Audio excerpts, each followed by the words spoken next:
रश्मि बहुत ही सीधे और सरल स्वभाव की थी और उसको जीवन के दांव-पेच कुछ कम समझ आते थे। रश्मि को जब देखने लड़के वाले आए थे, तो भी रश्मि कुछ ज्यादा बोल नहीं पाई थी और किसी ने खूब कहा है कि शब्दों से जाहिर न करना किसी के वजूद की पहचान। हर कोई इतना कह नहीं पाता जितना महसूस करता है।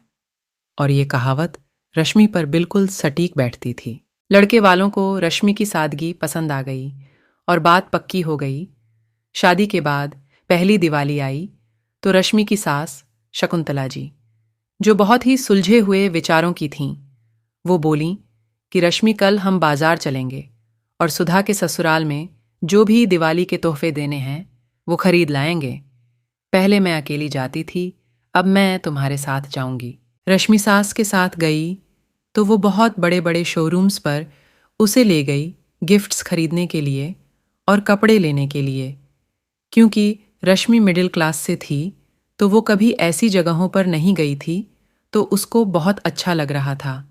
सब उसकी सास की इज्जत कर रहे थे क्योंकि वो उनके यहाँ अक्सर आया जाया करती थी। जहाँ ये सब रश्मि को अच्छा लग रहा था, वहीं उसका दिल बैठा जा रहा था कि उसके मायके वाले इन सब की बराबरी कैसे करेंगे, क्योंकि दिवाली के बाद भैया दूज थी और जब उसकी ननद के लिए इतना सब हो रहा था तो उनको भी शायद उम्मीद हो जाए। रश्मि ने बातों बातों में अपने घर पर ये बात रखी तो उसकी माँ, जो कि एक विधवा थी, उन्होंने अपनी चूड़ियाँ गिरवी रखकर रश्मि के लिए गोल्ड बनवा दिया और दिवाली पर उसके भाई भाभी को सामान लेकर भेजा। सबने खाना खाया और रश्मि किचन में बर्तन रखने गई तो शकुंतला जी ने कुंदन, रश्मि का भाई, से एक बात कही। बेटा, अगर बुरा ना मानो तो एक बात कहूँ। जी आंटी जी, कहिए। ये जो भी कुछ तुम लाए हो वो मैं जानती हूँ अपने सामर्थ्य के बाहर से लाए हो, क्योंकि हर लड़की अपने मायके का मान चाहती है अपने ससुराल में।